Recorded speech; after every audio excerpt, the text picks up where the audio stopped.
नमस्कार दोस्तों, मैं हूं दिनेश केओरा। स्वागत है आपका संडे स्पेशल में।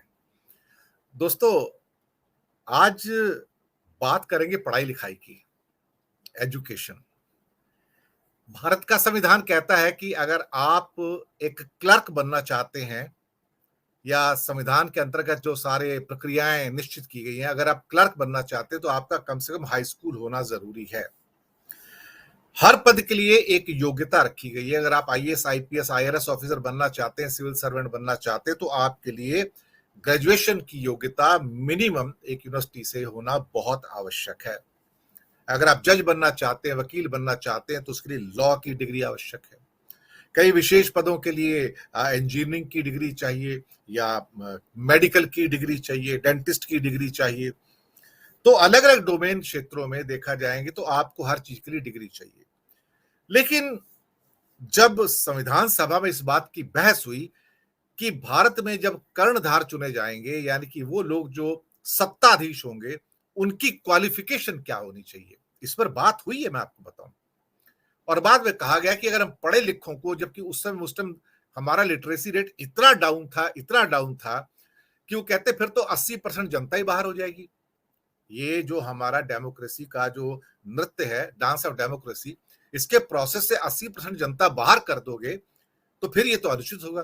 तो फैसला किया गया कि देश के कर्णधार का पढ़ा लिखा होना जरूरी नहीं है। पढ़ा लिखा है तो ठीक है, नहीं पढ़ा लिखा है तो ठीक है। लेकिन आज तक आजाद भारत में किसी भी भारत के प्रधानमंत्री, चुने हुए प्रधानमंत्री की शिक्षा के ऊपर कभी कोई सवाल नहीं उठाए गए थे, पर अब उठाए जा रहे हैं। भारत के प्रधानमंत्री की डिग्रियां फर्जी हैं, नकली हैं क्या? केजरीवाल के भी प्रश्न है, और अब तो सोशल मीडिया के ऊपर लाखों लोग प्रश्न पूछ रहे हैं। वो कहते हैं कि क्या ये आदमी वास्तव में पढ़ा लिखा है? और उसके ऊपर शक शुबा की कई चीजें निकल कर आती हैं कि इन्होंने उस जमाने में ईमेल भेजी थी जब ईमेल थी नहीं। उस जमाने में इन्होंने डिजिटल पिक्चर भेजी जब डिजिटल वर्ड नहीं हुआ करता था। इन्होंने नाली में से गैस निकाल के चाय बना ली थी। इन्होंने वैज्ञानिकों को, एयरफोर्स के ऑफिसर्स को समझाया मीटिंग में बैठ के कि बादलों के पीछे हवाई जहाज छुप जाएगा तो रडार उसको पकड़ नहीं पाएगा। ये विज्ञान मोदी जी का ही हो सकता है। इन्होंने एंटायर पॉलिटिकल साइंस नाम के सब्जेक्ट में कोई डिग्री हासिल की है। मैं भी ग्रेजुएट और पोस्ट ग्रेजुएट तो हूं, लेकिन मैंने कभी ये सब्जेक्ट सुना नहीं है। खैर, फिर कहते हैं कि चाय बेची है। वो स्टेशन भी सुनने में आया कि उस टाइम नहीं था।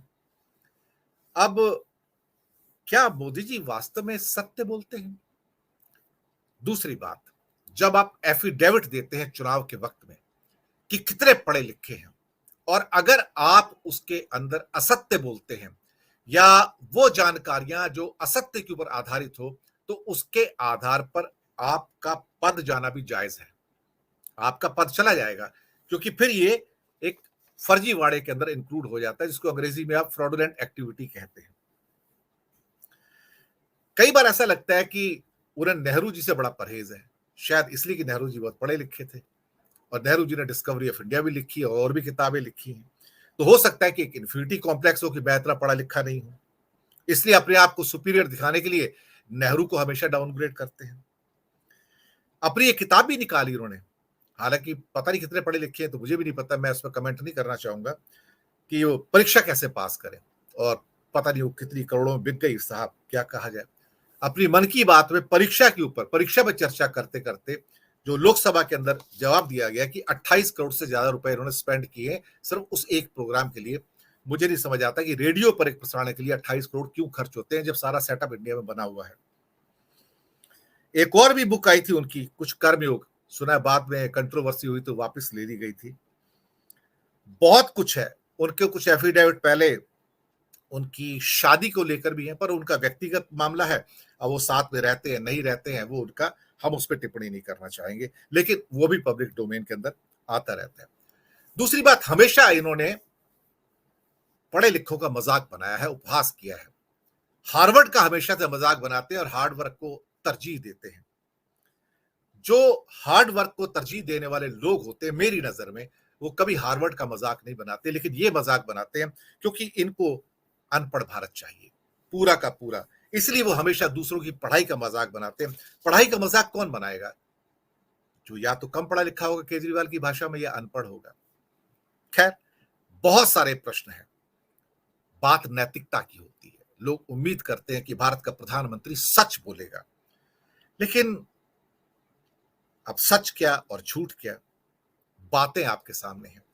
लेकिन जो ये प्रश्न पूछ रहा है वो आईआईटी पास है, वो एक सिविल सर्वेंट भी था, वो इंडियन रेवेन्यू सर्विस का ऑफिसर भी था, वो इनकम टैक्स में बड़े कमिश्नर लेवल का ऑफिसर भी था, जिसका नाम अरविंद केजरीवाल है। और उसकी डिग्रियों में या उसकी जो सलाहियत है उसमें किसी को शक नहीं है। और जब ये प्रश्न उठाता है तो हाई कोर्ट उसके ऊपर 25,000 का जुर्माना कर देता है, जबकि वो क्वेरी सीआईसी की थी, चीफ इंफॉर्मेशन कमिश्नर की थी, गुजरात यूनिवर्सिटी से और दिल्ली यूनिवर्सिटी से, कि इनकी डिग्रियां असली है नकली है। हालांकि अरविंद केजरीवाल मरहूम अरुण जेटली और अमित शाह एक डिग्री दिखा चुके हैं। सुनने में आया जो डिग्रियां दिखाई गई हैं जो पुराने जमाने की हैं, उस समय वो फॉन्ट भी अवेलेबल नहीं थे जिस फॉन्ट के अंदर डिग्री बनाई गई है। बहुत सारे प्रश्न हैं। क्या मोदी जी कम पढ़े लिखे हैं या अनपढ़ हैं, या फिर उनकी डिग्रियां भी फर्जी हैं बहुत सारी चीजों की तरह? इसी पर बात करने के लिए आज प्रबुद्ध पैनल हमारे साथ मौजूद है। हमारे साथ 3 विशिष्ट विश्लेषक और पत्रकार हैं, धनंजय कुमार जी, जिगर दोषी जी, सुनील शुक्ला जी। आप सबका स्वागत है। सबसे पहले मैं धनंजय जी आपके पास ही आता हूं। मसला क्या है सारा? अनपढ़ होना कोई अपराध नहीं है, मैं सच कहता हूं। अनपढ़ होकर अगर आप प्रधानमंत्री बनते हैं कोई अपराध नहीं है। अपने एफिडेविट में लिखते हैं कि मेरे पास कोई डिग्री नहीं है, कोई अपराध नहीं है। आप राजीव शुक्ला को इंटरव्यू देते हैं और कहते हैं कि मैं ज्यादा पढ़ा लिखा नहीं हूं, कोई अपराध नहीं है साहब।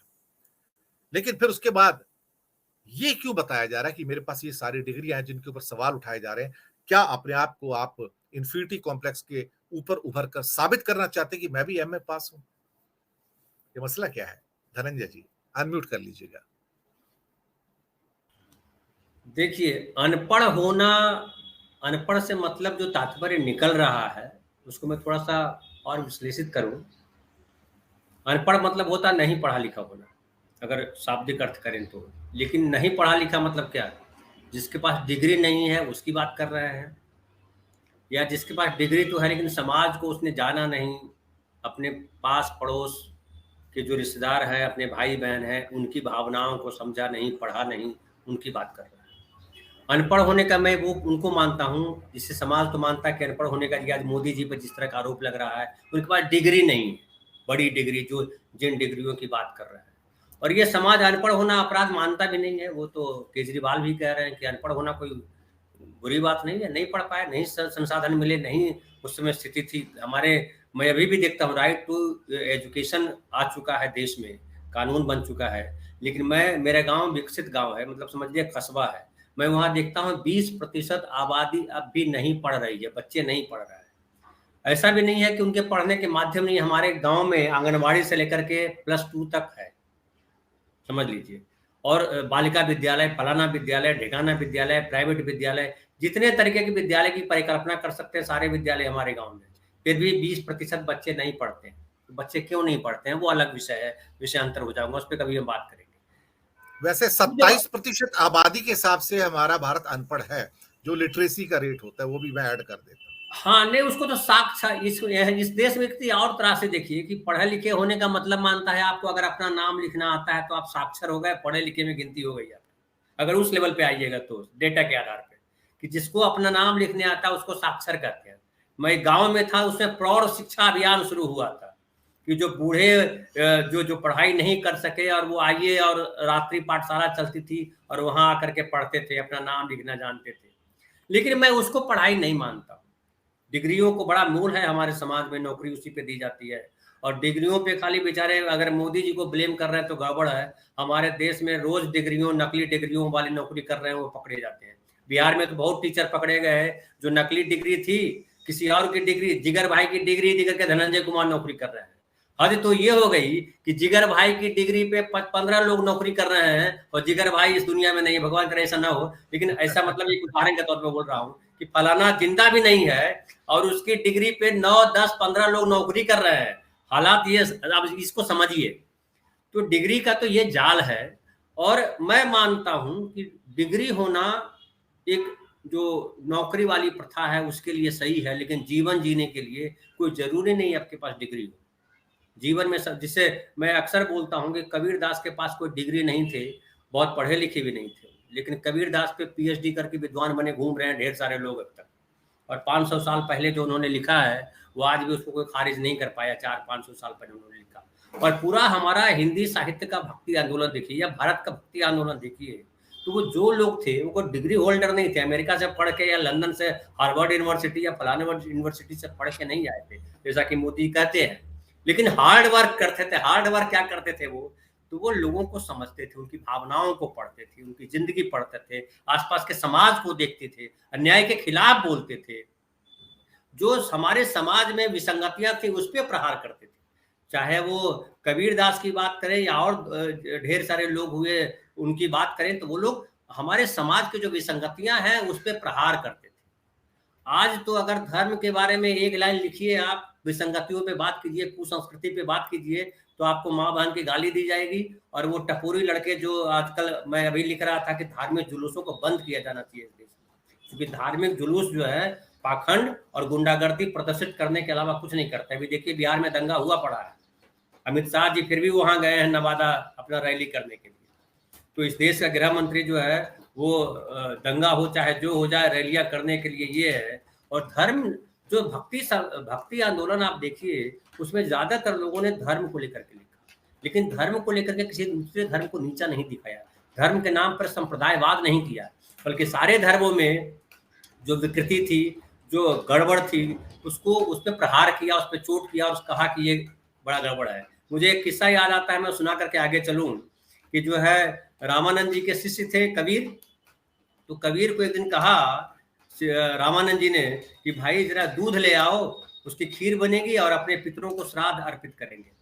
तो वो गए, काफी देर तक लौटे नहीं, तो रामानंद जी गए बनारस में, तो उन्होंने देखा कि काशी जिसको पहले कहते थे, तो वहां गए तो वहां देखा कि वो एक गाय लेटी हुई है और वहां वो बैठे हुए कटोरा लेके घास खिलाने की कोशिश कर रहे हैं। नजदीक गए तो देखा कि ये गाय तो मरी हुई है। तो उन्होंने कहा कबीर ये गाय तुम यहाँ क्या कर रहे हो बैठ करके? बोला गुरुजी ये जो है घास खाएगी गाय, फिर दूध देगी, फिर मैं लेकर के आऊंगा। तो बोला ये मरी हुई गाय दूध थोड़े देगी और न घास खाएगी। बोला कैसी बात करते हैं, आपके मरे हुए पितर जो है वो खा सकते हैं खीर, तो ये गाय दूध क्यों नहीं दे सकती है, घास क्यों नहीं खा सकती गाय? तो रामानंद जी को समझ में आया। तो ये कबीर दास की जो ये जो पूरी कहानी है, ये बताने के लिए काफी है कि आप जो धर्म के कर्मकांड हैं उसको आज आपने प्रमुख बना दिया, लेकिन धर्म की जो सीख है उसको हमने छोड़ दिया है। अब मोदी जी से एक और आपने सवाल किया कि मोदी जी जो है क्या सत्य बोलते हैं? मोदी जी कब सत्य बोलते हैं? डिग्री तो छोड़ दीजिए। उन्होंने जो कहा कि कई लोग हैं जो नेता हैं जो अपना प्रचार करते हैं, अब बताइए कौन प्रचार करता है? वो कहते हैं कि हर तरफ भ्रष्टाचार है, भ्रष्टाचारियों को हम छोड़ेंगे नहीं, उनके बगल में भ्रष्टाचारी बैठा रहता है। तो वो कहते हैं कि हम जो है कानून का राज लाएंगे, सबका साथ, सबका विश्वास और सबका विकास करेंगे, लेकिन क्या कर रहे हैं? वो कहते हैं कि जो है हम गरीब वो चाय बेच करके यहाँ आए हैं, लेकिन गरीब आदमी इस देश में कैसे जिए स्वाभिमान के साथ, इसके लिए उन्होंने 5 किलो फ्री का अनाज कर दिया और उस पे झोले पे अपना फोटो चिपका दिया, योगी जी का फोटो चिपका दिया, फलाना जी का फोटो चिपका दिया कि ये देखो ये 5 किलो वाला मैं दे रहा हूँ, तुमको ईश्वर नहीं दे रहा है। अगर वो ईश्वर की भी बात करते तो चलो राम का फोटो लगा देते तो समझ में आता, चलो भगवान ने दिया, मान्यता ऐसी है। तो ये सिर्फ जो है रोटी सेकने के लिए है।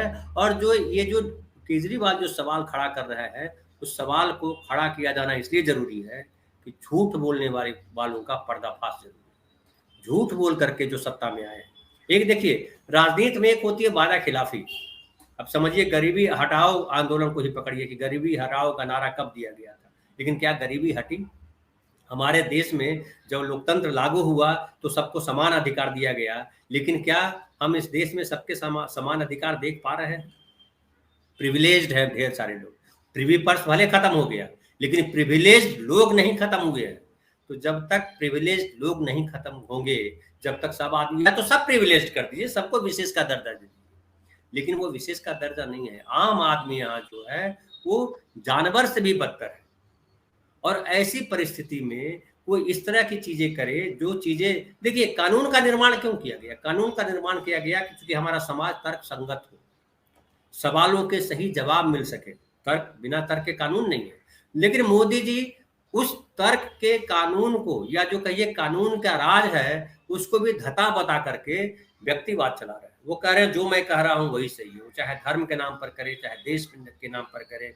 इसलिए केजरीवाल जी ने भले बयान तीखा दिया है, लेकिन उस तीखे बयान की मैं कहूँ कि आज जरूरत है, क्योंकि आज जिस तरह की परिस्थिति क्रिएट कर दी गई है बहुत भयावह है, और लोकतंत्र को खत्म करने वाली परिस्थिति है। जिस तरह से अदालतों का इस्तेमाल हो रहा है, हम देख रहे थे कपिल सिब्बल ने एक इंटरव्यू दिया, उसमें उन्होंने कहा कि राहुल गांधी की जो सदस्यता, संसद सदस्यता खत्म की गई, वो गैर कानूनी है और अदालतों का गलत इस्तेमाल कर रही है बीजेपी, ये भी कहा।